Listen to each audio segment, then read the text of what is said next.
BCCയുടെ വിലക്ക് നീക്കി ഹൈക്കോടതി ശ്രീശാന്തിന് പച്ചക്കൊടി കാണിച്ചു. ഇനി ശ്രീക്ക് കളിക്കളത്തിലേക്ക് ഇറങ്ങാം. എന്നാൽ അപ്പോഴും അവശേഷിക്കുന്ന ആശങ്ക അതുതന്നെയാണ്. ഇതിനു മുൻപും കേസ് അപ്പാടെ കോടതി തള്ളിയിട്ടും എന്തുകൊണ്ട് ശ്രീശാന്തിന്റെ വിഷയത്തിൽ BCCI അങ്ങനെയൊരു നിലപാടെടുത്തു? ആ ആശങ്ക ഈ ഒരു ഹൈക്കോടതി വിധി വന്നതുകൊണ്ടുമോ ആ നിലപാട് അങ്ങനെ തന്നെ തുടരില്ലേ? അതുകൊണ്ട് തന്നെയാണ് ഹൈക്കോടതി വിധി ശ്രീശാന്തിന്റെ കേസുമായി ബന്ധപ്പെടുത്തി മാത്രമല്ല BCCIയുടെ നിലപാടുകളെ കൂടി ചോദ്യം ചെയ്യുന്നതായി മാറുന്നത്. ഈ വിഷയം തന്നെയാണ് ഇന്ന് ന്യൂസ് സർവീസ് ചർച്ച ചെയ്യുന്നത്. ശ്രീശാന്തിനെ ഏർപ്പെടുത്തിയ ആജീവനാന്ത വിലക്ക് ഹൈക്കോടതി നീക്കി. ശ്രീശാന്തിനെതിരായ ആരോപണം ശരിയല്ല, അങ്ങനെയൊരു നിലപാടെടുത്ത BCCIയുടെ തീരുമാനത്തെയാണ് പൂർണ്ണമായും ഹൈക്കോടതി തള്ളിയിരിക്കുന്നത്. അങ്ങനെ വളരെ പ്രതീക്ഷയുള്ള ഒരു വാർത്തയാണ് ഇന്ന് ഹൈക്കോടതിയിൽ നിന്നും വന്നത്. ആ വിഷയം തന്നെയാണ് ഇന്ന് ന്യൂസ് സർവീസ് ചർച്ച ചെയ്യുന്നത്. നമ്മോടൊപ്പം തത്സമയം ചർച്ചയിൽ പങ്കുചേർന്നത് ശ്രീ ആൻസരാജ് ട്രിവാൻഡ്രം സ്റ്റുഡിയോയിൽ നിന്നും ചേരുന്നുണ്ട്. ഒപ്പം തന്നെ അല്പസമയത്തിനകം ശ്രീ സുധേഷ് ചർച്ചയിൽ ജോയിൻ ചെയ്യുന്നതാണ്. ഒപ്പം ശ്രീ ദേവദാസ് കണ്ണൂർ സ്റ്റുഡിയോയിൽ നിന്നും അഡ്വക്കേറ്റ് അഭിലാഷ് അദ്ദേഹം ഡൽഹി സ്റ്റുഡിയോയിൽ നിന്നും ജോയിൻ ചെയ്യുന്നതാണ്. ചർച്ചയിലേക്ക് വരികയാണ് ശ്രീശാന്ത് വിഷയത്തിലേക്ക് തന്നെ. ശ്രീ ആൻസർ, ഒരുപക്ഷെ ഈ ഒരു കേസായാലും ഒപ്പം തന്നെ നിലവിൽ ക്രിക്കറ്റുമായി ബന്ധപ്പെട്ട് സംഭവിച്ചുകൊണ്ടിരിക്കുകയാലും നമ്മൾ വളരെ ആവേശത്തിൽ ക്രിക്കറ്റ് മത്സരങ്ങൾ കാണാറുണ്ട്, പ്രോത്സാഹിപ്പിക്കാറുണ്ട്. നമ്മുടെ മണ്ണിലെത്തിയതിനെ പോലും ആ വിധത്തിലൊക്കെയാണ് കൈകാര്യം ചെയ്തിട്ടുള്ളത്. പക്ഷേ അതിനുമപ്പുറത്തേക്ക് ഈ കേസിനെ കൂടുതൽ ശ്രദ്ധിച്ചാൽ, BCCIയുടെ സമീപകാലത്തുള്ള നിലപാടുകളെ കൂടുതൽ ശ്രദ്ധിച്ചാൽ ഒരുപക്ഷെ ഈ ഒരു വിധി നമ്മൾ അപ്രതീക്ഷിതമല്ലായിരുന്നു. കാരണം കോടതിയുടെ മുന്നിലേക്ക് വരുമ്പോൾ പരിശോധിക്കപ്പെടുന്ന കാര്യങ്ങൾ എന്തൊക്കെയായിരുന്നു നമുക്ക് കൃത്യമായി അറിയാമായിരുന്നു. എങ്കിൽ കൂടിയും ഇന്നത്തെ ഈ ഒരു വിധി എങ്ങനെയാണ് കാണുന്നത്? തീർച്ചയായും ശ്രീശാന്തിനെ സംബന്ധിച്ചിടത്തോളം ആദ്യമായിട്ട് ഒരു അനുകൂല വിധി വരുന്നത് ഡൽഹി കോടതിയുടെയാണ്. ഡൽഹി കോടതിയിൽ ശ്രീശാന്ത് ഈ പറയുന്ന കേസിൽ ഒരു തെളിവും ഇല്ലാതെ തീർത്തും നിരപരാധിയാണെന്ന് പറഞ്ഞുകൊണ്ടാണ് ഡൽഹി കോടതി ശ്രീശാന്തിനെ വെറുതെ വിട്ടത്. എന്നിട്ട് പോലും BCCI ശ്രീശാന്തിൻ്റെ മേലെടുത്ത ആജീവനാന്ത വിലക്ക് നീക്കാൻ തയ്യാറായില്ല. അപ്പോൾ അതിനെതിരെയാണ് ശ്രീശാന്ത് ഹൈക്കോടതിയെ സമീപിച്ചിരിക്കുന്നത്. അപ്പോൾ ആ ഡൽഹി ഹൈക്കോടതിയിലെ വിധി പരിശോധിക്കുകയും ആ വിധിയുടെ അടിസ്ഥാനത്തിൽ വാദം കേൾക്കുകയും ചെയ്ത കോടതി ശ്രീശാന്തിനെതിരെയുള്ള വിലക്ക് നിലനിൽക്കുന്ന രീതിയിലുള്ള ഒരു കാര്യവുമില്ല എന്ന് ഊന്നിപ്പറയുക മാത്രമല്ല ചെയ്തത്.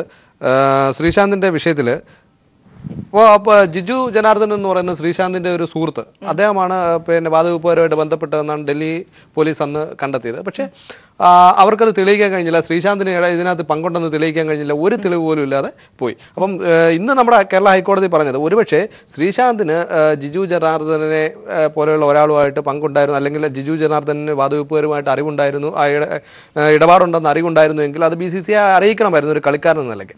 പക്ഷേ അദ്ദേഹം അത് ചെയ്തില്ല. അതിന് 4 വർഷത്തെ വിലക്കെന്ന് പറയുന്നത് തന്നെ പര്യാപ്തമാണ്. അതിനപ്പുറത്തേക്കൊരു വിലക്ക്, അതിൽ കൂടുതലൊരു വിലക്കിൻ്റെ ആവശ്യമില്ല. ഇപ്പോൾ 4 വർഷത്തോളം ക്രിക്കറ്റിൽ നിന്ന് ശ്രീശാന്ത് വിട്ടു. നമ്മൾ മനസ്സിലാക്കണം, ക്രിക്കറ്റിൽ നിന്ന് ശ്രീശാന്തിനെ വിട്ടു നിൽക്കുക എന്ന് പറയുമ്പോൾ ശ്രീശാന്തിൻ്റെ വിലക്കിനകത്ത് BCCI പറഞ്ഞത് ക്രിക്കറ്റ് കളിക്കുന്ന സ്ഥലത്ത് എത്തി നോക്കാൻ പോലും കഴിയാത്ത രീതിയിലുള്ളൊരു വിലക്കായിരുന്നു ശ്രീശാന്തിന് നൽകിയത്. അതായത് BCCIയുടെ അംഗീകാരത്തോടെ നടക്കുന്ന ഒരു ടൂർണമെൻറ്റ് കാണാൻ പോലും പോകാതെ, സ്വന്തം പൈസയ്ക്ക് കാണാൻ പോലും പോകാൻ പറ്റാത്ത രീതിയിലുള്ള രീതിയിലുള്ള വിലക്കാണ് അയാൾക്ക് കൊടുത്തത്. പക്ഷേ കോടതി അയാൾ നിരപരാധി എന്ന് വിട്ടപ്പോൾ BCCI എടുക്കേണ്ട ഒരു നിലപാടുണ്ടായിരുന്നു, വിലക്കിനകത്ത് ഇളവ് വരുത്താൻ തയ്യാറാകണമായിരുന്നു. പക്ഷേ അത് ചെയ്തില്ല. നമ്മൾ വേറൊരു കാര്യം കൂടി ശ്രദ്ധിക്കണം, BCCI എന്ത് സാഹചര്യത്തിലാണ് ഈ വിലക്ക് വരുത്തിയതെന്നുള്ളത്.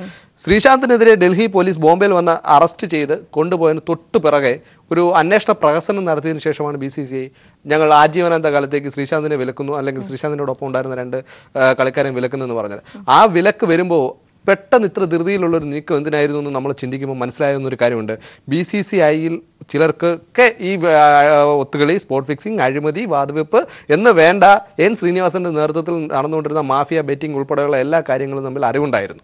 അപ്പോൾ ശ്രീശാന്തിനെ വിലക്കി കഴിഞ്ഞാൽ അതോടുകൂടി, അല്ലെങ്കിൽ ശ്രീശാന്തിനെ മറ്റു താരങ്ങളെയും വിലക്കി കഴിഞ്ഞാൽ അതോടുകൂടി അതിന് സ്റ്റോപ്പ് ആകും എന്നുള്ള ഒരു രീതിയിലാണ് അന്ന് ശ്രീശാന്തിനെ ആജീവനാന്ത കാലത്തേക്ക് വിലക്കി മാറ്റി നിർത്തിയത്. പക്ഷേ നമ്മൾ മനസ്സിലാക്കേണ്ട ഒരു കാര്യം, ശ്രീശാന്തിൻ്റെ കേസ് പൊങ്ങി വന്നതിന് ശേഷമാണ് 2013 IPL സ്പോട്ട് ഫിക്സിംഗ് കേസാണ് ഇന്ന് BCCIയിൽ പല മാറ്റങ്ങൾക്കും N ശ്രീനിവാസൻ ഉൾപ്പെടെയുള്ള താപ്പാനങ്ങളെ അവിടെ നിന്ന് ആട്ടി ഓടിച്ച് വാരിക്കുഴിയിലാക്കിയ വളരെ വലിയ മാറ്റങ്ങൾക്ക് കാരണമായ ലോധ കമ്മീഷൻ റിപ്പോർട്ടും അതിൻ്റെ നടത്തിപ്പിനും അതിൻ്റെ അതിൻ്റേതായിട്ടുള്ള രീതിയിലേക്ക് BCCI അട്ടിമുട്ടി മാറ്റിയ ഈ ഒരു രീതിയിലേക്ക് കൊണ്ടുവന്നത് ശ്രീശാന്തിൻ്റെ സംഭവത്തിന് ശേഷമാണ്. അപ്പോൾ ശ്രീശാന്തിന് സംഭവിച്ച ഈ ഒരു ദുരന്തം ശരിക്കും ഇന്ത്യൻ ക്രിക്കറ്റിനെ ശുദ്ധീകരിക്കാനുള്ള ഒരു വഴിമരുന്നിടുക കൂടിയായിരുന്നു എന്ന് നമ്മൾ മനസ്സിലാക്കേണ്ടതുണ്ട്.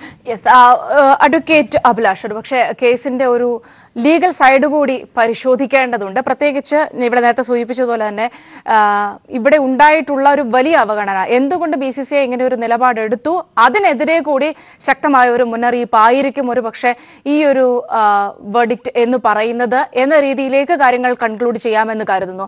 അങ്ങനെ തന്നെയാണോ ഇന്നത്തെ കോടതി വിധിയിൽ പറഞ്ഞിട്ടുള്ളത് അഡ്വക്കേറ്റ് അഭിലാഷ്? സൗമ്യ, അങ്ങനെ എനിക്ക് തോന്നുന്നില്ല. അതിതീവ്രമായ മനുഷ്യത്വബോധമുള്ള ഒരു ന്യായാധിപന്റെ അദ്ദേഹം പൗരാവകാശത്തോടും മനുഷ്യാവകാശത്തോടും കാണിച്ച ആ ബഹുമാനത്തിൻ്റെ പ്രതിഫലനമാണ് ഈ വിധിന്യായമെന്നാണ് എനിക്ക് തോന്നുന്നത്. ശ്രീശാന്തിന് ഒരു ക്ലീൻ ചിറ്റും ബഹുമാനപ്പെട്ട ജഡ്ജി നൽകിയിട്ടില്ല.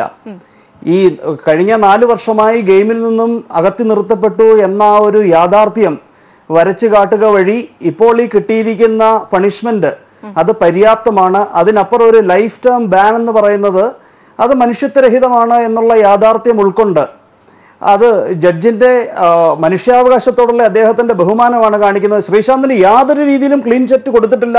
മനസ്സിലാക്കേണ്ടതായിട്ടുള്ളത്, ജിജു ജനാർദ്ദനുമായി ഈ വിഷയം കഴിഞ്ഞതിന് ശേഷം അദ്ദേഹം നിലനിർത്തിക്ക് പോരുന്ന ബന്ധം അത് നിർഭാഗ്യകരമെന്നല്ല ബഹുമാനപ്പെട്ട ജഡ്ജി വിശേഷിപ്പിച്ചത്.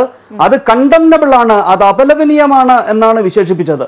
അപ്പോൾ ശ്രീശാന്തിന് ഈ ബെറ്റിങ്ങുമായിട്ടുള്ള ഈ സിൻഡിക്കേറ്റുമായിട്ട് ബന്ധമുണ്ടായിരിക്കാം ഒരു പക്ഷേ എന്നുള്ള ആ സാധ്യത നിലനിർത്തിക്കൊണ്ട് തന്നെ നിയമത്തിൽ ശിക്ഷ വിധിക്കാൻ പര്യാപ്തമല്ലാത്ത ഒരു വിഷയമായിരുന്നതിനാൽ 4 വർഷത്തെ പണിഷ്മെന്റ് അത് സഫീഷ്യൻ്റ് ആണ് എന്ന് വിധിന്യായത്തിൽ പറയുകയുണ്ടായി. അപ്പോൾ ഒരു ക്ലീൻ ചിറ്റ് അല്ല ഇത്. റിട്ട് അപ്പീൽ വഴിയോ ആത്യന്തികമായി സുപ്രീം കോടതിയിലോ BCCI ഇത് അജിറ്റേറ്റ് ചെയ്യുകയാണെങ്കിൽ തീർച്ചയായിട്ടും കോടതി ഈ വിഷയം പരിശോധിക്കുകയുണ്ടാകും. ഇതിൻ്റെ തീവ്രതയെ സംബന്ധിച്ചും പിന്നെ അതുപോലെ തന്നെ ഇത്ര വലിയൊരു ശിക്ഷ കൊടുക്കാമോ എന്നുള്ളതിൻ്റെ സാധുതയെ സംബന്ധിച്ചും അതുപോലെ തന്നെ ഈ ഡിപ്പാർട്ട്മെന്റൽ പ്രൊസീഡിംഗ് എന്ന് പറഞ്ഞ് BCCI ഇൻഫ്ലിക്റ്റ് ചെയ്ത ഈ ഒരു ശിക്ഷ എത്രത്തോളം നിലനിൽക്കപ്പെടും, അത് BCCIയുടെ ഉദ്ദേശത്തെ ഞാൻ ചോദ്യം ചെയ്യുന്നില്ല. ആ ഒരു ഭാഗം ഒരു പക്ഷേ മേൽക്കോടതികൾ പരിശോധിക്കാൻ സാധ്യതയുണ്ട്. കാരണം BCCI എന്ന് പറഞ്ഞു കഴിഞ്ഞാൽ ഒരു എംപ്ലോയ്മെന്റ് ഏജൻസി അല്ല. ഒരു വ്യക്തിയുടെ ടാലന്റ് കൊണ്ട് അയാൾ ക്രിക്കറ്റിൽ ശോഭിക്കുന്നു, അതുകൊണ്ട് അതൊരു കോൺട്രാക്ച്വൽ എഗ്രിമെന്റ് മാത്രമാണ്. അപ്പോൾ സച്ചിൻ ടെണ്ടുൽക്കർ കേസിൽ ഡൽഹി ഹൈക്കോടതി RS സിസോദിയ കേസിൽ പറയുകയുണ്ടായി, ക്രിക്കറ്റ് എന്ന് പറയുന്ന ഒരു കലയാണ്.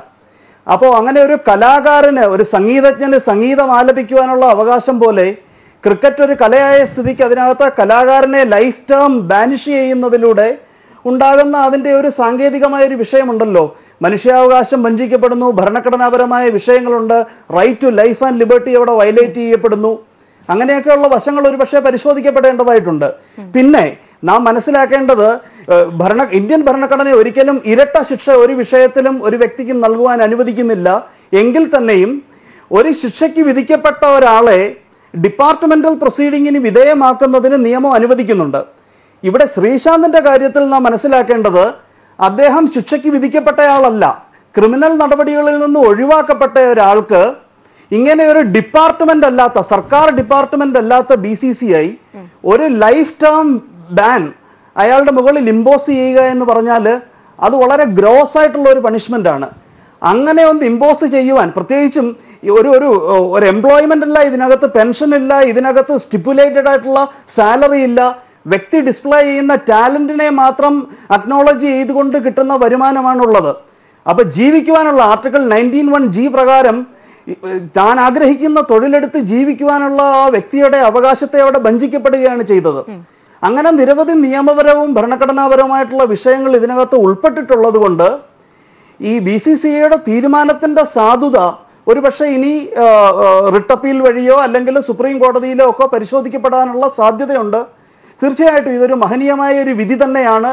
ശ്രീശാന്തിൻ്റെ അദ്ദേഹത്തിൻ്റെ എല്ലാ ഫാലിബിലിറ്റിയും അംഗീകരിച്ചുകൊണ്ട് തന്നെ കോടതി 4 വർഷത്തെ ശിക്ഷ അത് പര്യാപ്തമാണ്, അതിനപ്പുറം മനുഷ്യത്വരഹിതമാണ് എന്നുള്ള ഒരു അക്നോളജ്മെന്റോടുകൂടി പാസ്സാക്കിയിരിക്കുന്ന ഈ വിധി തീർച്ചയായിട്ടും സ്വാഗതാർഹമാണ്. സൗമ്യ, ശ്രീ ദേവദാസ്, ഇവിടെ ഇവർ രണ്ടുപേരും സൂചിപ്പിച്ചതുപോലെ തന്നെ അന്നത്തെ ആ സംഭവം ഇന്നിപ്പോൾ ഇങ്ങനെ ഒരു വിധി ഉണ്ടാകുന്ന പശ്ചാത്തലത്തിൽ എന്തൊക്കെയാണ് കോടതി പരിഗണിച്ചത് എന്നതാണ് അഡ്വക്കേറ്റ് അഭിലാഷ് ചൂണ്ടിക്കാണിച്ചത്. അതിനുമപ്പുറത്തേക്ക് മറ്റുണ്ടായിട്ടുള്ള വിഷയങ്ങൾ നമുക്കറിയാം. ഈ കുട്ടി ക്രിക്കറ്റിന്റെ ക്രെഡിബിലിറ്റിയെ പോലും ചോദ്യം ചെയ്യുന്ന രീതിയിലേക്ക് ഈ വിഷയങ്ങളെല്ലാം പോയ സാഹചര്യങ്ങൾ, വലിയ രീതിയിൽ ചർച്ച ചെയ്യപ്പെട്ട സാഹചര്യങ്ങളൊക്കെ നമുക്ക് മുന്നിൽ നിൽക്കുകയാണ്. ഈ വിഷയങ്ങൾ, വാതുവെപ്പ് അടക്കമുള്ള വിഷയങ്ങൾ, അതിന്റെ മറ്റു ഭാഗങ്ങളെല്ലാം അതുപോലെ തന്നെ അവശേഷിക്കുന്നു, തുടരുന്നു. ഇനിയും പുറത്തു വരാത്ത ഒരുപാട് കാര്യങ്ങൾ അവിടെ ഉണ്ട്.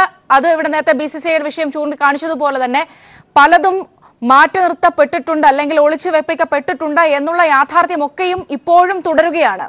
ശ്രീ ദേവദാസ്,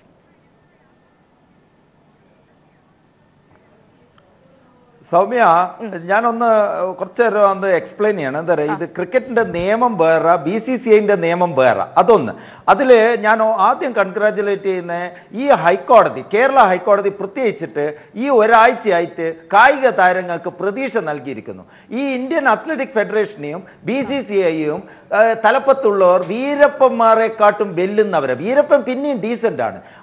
അവർക്കുള്ള ഒരു അടിയായിന ചിത്രേൻ്റെ കേസിൽ. പക്ഷേ ചിത്രേൻ്റെ കേസിൽ നോക്കൂ, അവരെന്താണ് പോവാണ്ടാക്കിയെന്ന് ഒന്ന് നോക്കുക. നിങ്ങൾ എന്താ മനസ്സിലാക്കേണ്ടതെന്ന് പറഞ്ഞാൽ, ഇപ്പോൾ റൈറ്റ് ടു ലൈഫ്, അഭിലാഷ് പറഞ്ഞ പോലെ തന്നെ ലിബേർട്ടി, ഈ ഹ്യൂമൻ റൈറ്റ്സ്, അതെല്ലാണ് ഇതാക്കിയത്, അവൻ്റെ ജോലി ഇതാക്കുന്ന.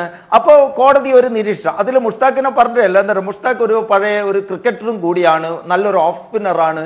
ആ ഒരു ഇതിലാണ് ആ ജഡ്ജ് ഒരു വിധിയും പാലിച്ചിരിക്കുന്നത്.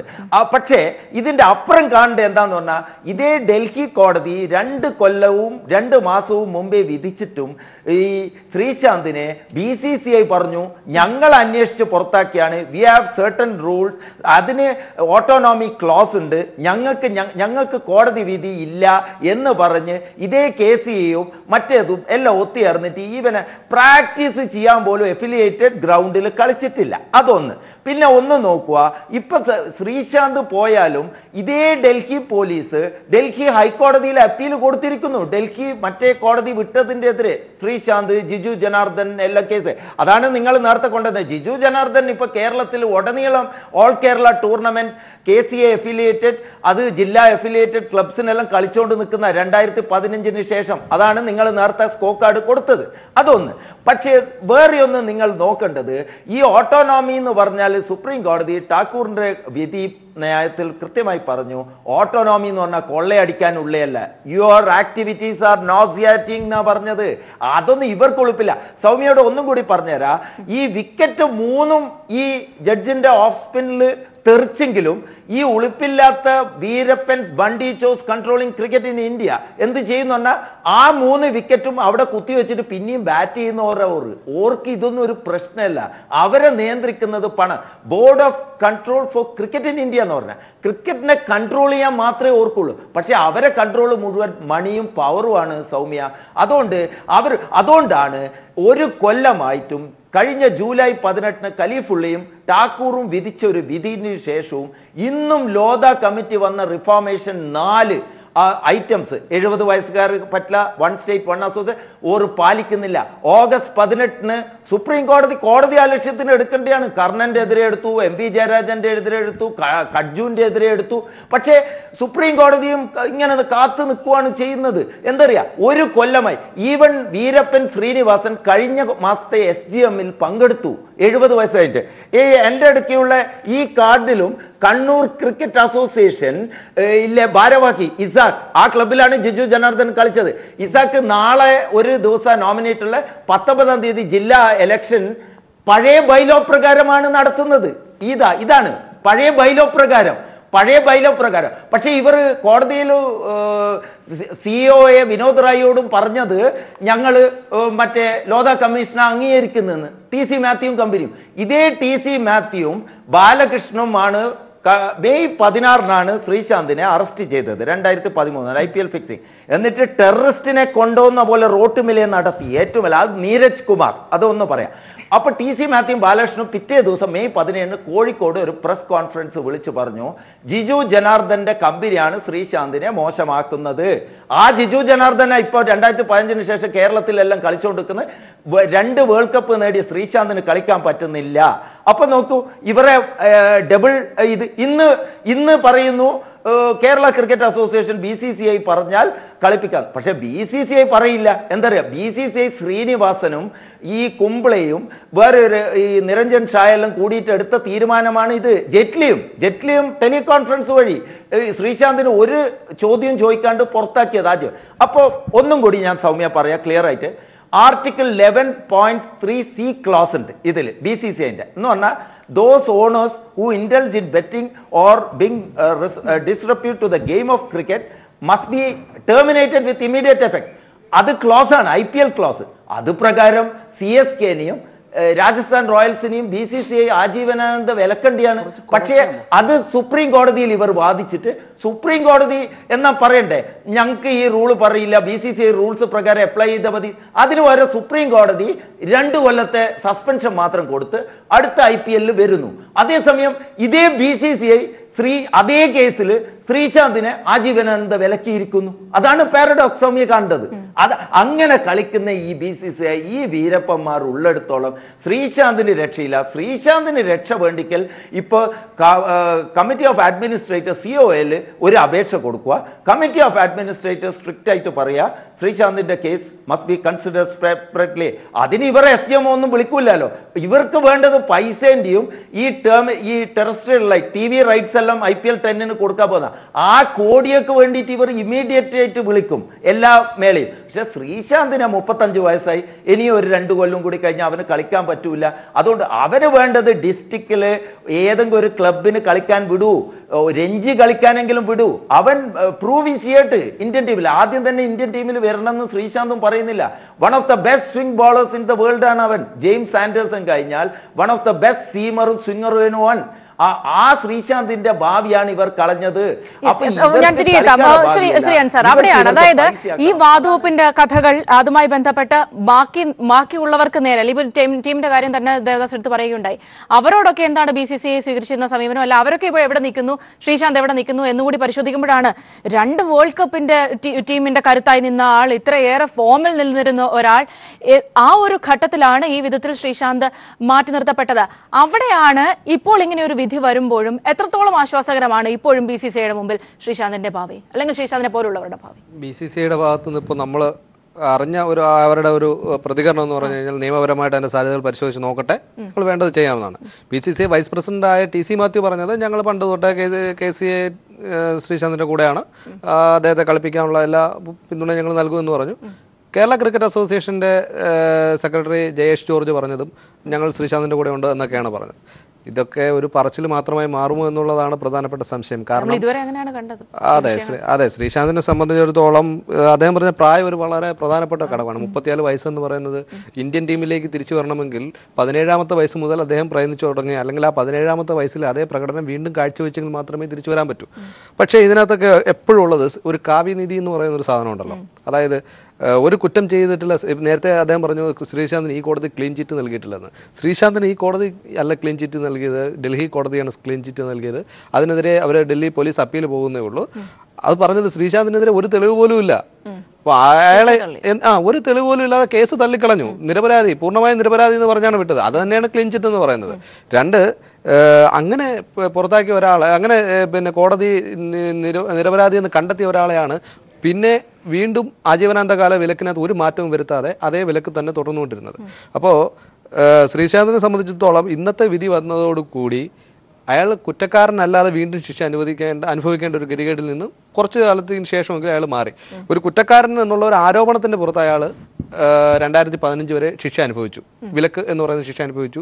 ജയിലിൽ ആയിരുന്നു, പിന്നെ തിഹാർ ജയിലിൽ കള്ളന്മാരോടൊപ്പമായിരുന്നു. അവിടെ വെച്ച് അയാളെ കൊല്ലാൻ നോക്കി എന്നൊക്കെയുള്ള ആ ഒരു വളരെ വല്ലാത്തൊരു മാനസികാവസ്ഥയിലാണ് അദ്ദേഹം അതുവഴി ആ സമയത്ത് കടന്നുപോയെന്ന് അദ്ദേഹം തന്നെ പിന്നീട് പറഞ്ഞിട്ടുണ്ട്.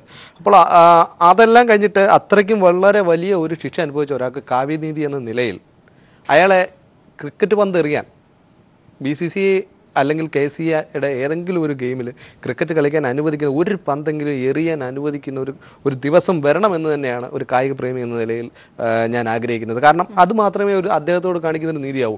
അദ്ദേഹത്തെ നാളെ ഇന്ത്യൻ ടീമിൽ പ്രതീക്ഷിക്കാമെന്നുള്ള വിഡ്ഢിത്തരമൊന്നും ഞാൻ കരുതുന്നില്ല, അദ്ദേഹത്തിനത് ഉണ്ടെന്ന് തോന്നുന്നില്ല. പക്ഷേ കഴിഞ്ഞ ഒരു 2 വർഷക്കാലവും അല്ലെങ്കിൽ ജയിൽ മോചിതനായതിനു ശേഷമുള്ള ശ്രീശാന്തിൻ്റെ മനസ്സിനകത്ത് അദ്ദേഹത്തോട് സംസാരിക്കുമ്പോൾ നമുക്കറിയാൻ കഴിയുന്നത്, അദ്ദേഹത്തിൻ്റെ വാക്കുകൾ കേൾക്കുമ്പോൾ നമുക്കറിയാൻ കഴിയുന്നത് ക്രിക്കറ്റ് കളിക്കണം എന്നുള്ള ആഗ്രഹം മാത്രമേ ഉണ്ടായിരുന്നുള്ളൂ. 17ാമത്തെ വയസ്സിലും 16ാമത്തെ വയസ്സിലും ശ്രീശാന്തിൻ്റെ മനസ്സിൽ ക്രിക്കറ്റ് കളിക്കുക എന്നുള്ളത് മാത്രമേ ഉണ്ടായിരുന്നുള്ളൂ. ക്രിക്കറ്റ് കളിയോടുള്ള അദ്ദേഹത്തിൻ്റെ ഈ ആത്മാർത്ഥത കൂടിപ്പോയിട്ടാണ് പലപ്പോഴും കളിക്കളത്തിലും പുറത്തുമൊക്കെ ബഹളക്കാരനും ഒക്കെ ആയിട്ട് മുദ്ര കുത്തിപ്പോയത്. അദ്ദേഹത്തിന് പലപ്പോഴും അതിനകത്ത് പ്രയാസം ഉണ്ടായിരുന്നു. പക്ഷേ ഈ ശീലിച്ചു പോയത്, പാടിപ്പോയത് അങ്ങനെ ആയിപ്പോയി എന്നുള്ളത് കൊണ്ടാണ് പലപ്പോഴും വിവാദത്തിൻ്റെ പശ്ചാത്തലത്തിലൊക്കെ ആയിപ്പോയത്. ആ ഒരു പശ്ചാത്തലം ഉള്ളതുകൊണ്ടാണ് സത്യം പറഞ്ഞാൽ 2013 ശ്രീശാന്തിനെ ഇവർ ആജീവനാന്താകാലം വിലക്കിയത്. 2008 ഹർഭജൻ സിംഗുമായിട്ടുള്ള കർണാത്തടി പ്രശ്നം മുതൽ അതിനുശേഷം KC ആയിട്ടൊരു ചെറിയ തർക്കം ഉണ്ടായിരുന്നു. അദ്ദേഹം കേരള ക്രിക്കറ്റ് ടീമിൻ്റെ ക്യാപ്റ്റൻ ആക്കിയതിന് ശേഷം അദ്ദേഹം ക്യാമ്പിൽ പങ്കെടുത്തില്ല എന്ന് പറഞ്ഞിട്ട് അദ്ദേഹത്തിനെതിരെ ഒരു അച്ചടക്ക നടപടി എടുക്കുകയും ക്യാപ്റ്റൻസിയൊക്കെ പിന്നീട് ഒഴിവാക്കി കൊടുക്കുകയൊക്കെ ചെയ്തു. അപ്പോൾ ശരിക്കും എല്ലാ അസോസിയേഷനും താരങ്ങളുമായിട്ട് ചെറിയ തർക്കങ്ങളും കാര്യങ്ങളൊക്കെ ഉണ്ടാവും. താരങ്ങൾ വളരും തോറും പേരൻ്റ് അസോസിയേഷനുമായിട്ടുള്ള തർക്കങ്ങളൊക്കെ ഉണ്ടാവും. അതൊക്കെ കളിക്കിടയിൽ സ്വാഭാവികമാണ്. അപ്പോൾ അങ്ങനെയൊക്കെ ഉള്ള സമയത്ത് പോലും KCA Kerala cricket association parent body എന്ന നിലയ്ക്ക് ശ്രീശാന്തിന് രഞ്ജി ട്രോഫിയിൽ കളിപ്പിക്കാൻ, അല്ലെങ്കിൽ കേരള ടീമിൽ ഏതെങ്കിലും ഒരു കേരള ടീമിൽ കൊണ്ടുവരാൻ, കളിപ്പിക്കാൻ, ഇനി വിധിക്കെതിരെ ഒരു BCC അപ്പീൽ പോകട്ടെ, അതിന് അപ്പീൽ പോയി അപ്പീലിനകത്ത് വിധി വരുന്നതുവരെ ഈ കോടതിയുടെ വിധിയല്ലേ പ്രധാനം.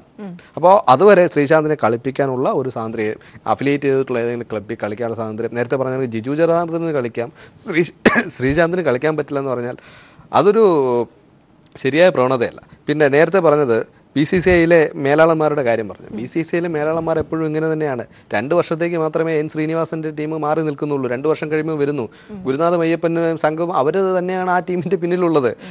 രാജ് കുന്ദ്ര ഉൾപ്പെടെയുള്ളവരാണ് രാജസ്ഥാൻ റോയൽസിൻ്റെ പിന്നിലുള്ളത്. അവർ തിരിച്ചു വരുന്നു. ഈ ഇന്ത്യൻ ക്രിക്കറ്റിൻ്റെ പിന്നിലുള്ള കള്ളന്മാരെല്ലാം സുപ്രീം കോടതിയുടെ ലോധ കമ്മിറ്റി വിധി വന്നതിന് ശേഷവും ആ BCCIയുടെ അടിത്തട്ടിലൊക്കെ തന്നെ ഇരിപ്പുണ്ട്. നേരത്തെ പറഞ്ഞ കണക്ക് അത്ലറ്റിക് ഫെഡറേഷൻ ഓഫ് ഇന്ത്യയുടെ കാര്യം പറഞ്ഞ കണക്ക് കോമൺവെൽത്ത് ഗെയിംസ് അഴിമതി കേസിൽ ജയിലിൽ കിടന്ന ലളിത് ഭാനോട്ടാണ് ഇപ്പോഴും AC റൂമിൽ, സ്യൂട്ട് റൂമിൽ, പഞ്ചനക്ഷത്ര ഹോട്ടലിൽ ഇരുന്നിട്ട് അത്ലറ്റിക് ഫെഡറേഷനെ നയിക്കുന്നത്. അതുപോലെ തന്നെ ശ്രീനിവാസൻ്റെ കിങ്കരന്മാരും ശിങ്കിടികളും ഒക്കെ തന്നെയാണ് ഇന്ത്യൻ ക്രിക്കറ്റിനെ ഇന്നും ഭരിക്കുന്നത്. ഇവരൊക്കെ ഈ ഭരിക്കുന്ന സമയത്ത് ലോധ കമ്മീഷൻ റിപ്പോർട്ട് വന്നാൽ പോലും ചിലപ്പോൾ രക്ഷപ്പെടാൻ പറ്റില്ല. അത് നമ്മുടെ നിയമവ്യവസ്ഥയുടെ കുഴപ്പമാണ്. കാരണം നമ്മുടെ നിയമവ്യവസ്ഥ പൂർണ്ണമായിട്ട് നടപ്പിലാക്കാൻ അല്ലെങ്കിൽ പൂർണ്ണമായ രീതിയിൽ പോകുമെന്നുള്ള ഉറപ്പ് പലപ്പോഴും പാലിക്കപ്പെടുന്നില്ല. അത് തന്നെയാണ് നമ്മുടെ രാജ്യത്തിൻ്റെ മൊത്തത്തിലുള്ള നീതിന്യായ വ്യവസ്ഥയെ പണവും മറ്റും അതുപോലെ അധികാരവും ഒക്കെ കവർന്നെടുക്കുന്നതിൻ്റെ ഒരു തെളിവാണ് ക്രിക്കറ്റ്. തിരികെ ചർച്ചയിലേക്ക് വരികയാണ് അഡ്വക്കേറ്റ് അഭിലാഷ്. ഒരു പക്ഷേ ഇവിടെ പ്രത്യേകിച്ച് എടുത്തു പറഞ്ഞൊരു വിഷയമുണ്ട്. ഇപ്പോൾ BCCI ബന്ധപ്പെട്ട വിഷയത്തിലേക്ക് ഇപ്പോൾ കോടതി ഈ ഒരു കേസുമായി ബന്ധപ്പെട്ട് BCCIയുടെ നിലപാടിനെ വിമർശിക്കുന്നു. അത്തരം കാര്യങ്ങളൊക്കെ ഉണ്ടായിട്ടുണ്ട്. പക്ഷേ ഇവിടെ പലപ്പോഴും ഇത്തരം വിഷയങ്ങളിലേക്ക് കടക്കുമ്പോൾ നമുക്കറിയാം മറ്റു പല വിഷയങ്ങളിലും കോടതിയുടെ ഇടപെടലുകൾ എത്രത്തോളം ഗൗരവമായി ഓരോ കാര്യങ്ങളും കൈകാര്യം ചെയ്യുമ്പോൾ ഉണ്ടാകുന്നു എന്ന് നമുക്കറിയാം. പക്ഷേ ഇത്തരം വിഷയങ്ങളിലേക്ക് വരുമ്പോൾ ഇപ്പോൾ അത്ലറ്റിക് ഫെഡറേഷന്റെ വിഷയമാകട്ടെ, അല്ലെങ്കിൽ BCCIയുമായി ബന്ധപ്പെട്ട സുപ്രീം കോടതിയിൽ തന്നെ ഉണ്ടായിട്ടുള്ള വിഷയങ്ങളാകട്ടെ, പക്ഷെ അവിടെയൊക്കെയും കോർട്ടിനും നിയന്ത്രിക്കാൻ പറ്റാത്ത, അല്ലെങ്കിൽ കോർട്ടിനും ഇടപെടാൻ പറ്റാത്ത ഒരു ശക്തിയായി എങ്ങനെയാണ് നിൽക്കാനാകുന്നത്? ഇപ്പോൾ BCCIയുടെ കാര്യത്തിൽ തന്നെയും നമുക്കറിയാം ഇപ്പോഴത്തെ ഈ ഒരു ആശ്വാസമൊന്നും അത് സ്ഥായിയായിട്ടുള്ളതല്ല. കുറച്ച് കഴിയുമ്പോൾ വീണ്ടും പഴയ പോലെ തന്നെയാകും കാര്യങ്ങൾ. ഈ വാതുവെപ്പുകാരും അതിൻ്റെ കൂട്ടം നിന്ന ആൾക്കാരും ഒക്കെ തന്നെയും ഭരിക്കുന്ന രീതിയിലേക്ക് തന്നെ നമ്മുടെ ക്രിക്കറ്റ് മാറും എന്നുള്ളത് വളരെ വ്യക്തമാണ്. പക്ഷേ ഇത്തരം കേസുകൾ കൈകാര്യം ചെയ്യുക, അല്ലെങ്കിൽ ഇത്തരം വിഷയങ്ങൾ കൈകാര്യം ചെയ്യുമ്പോൾ നിയമപരമായി സംഭവിക്കുന്നത് എന്താണ് അഡ്വക്കേറ്റ് അഭിലാഷ്?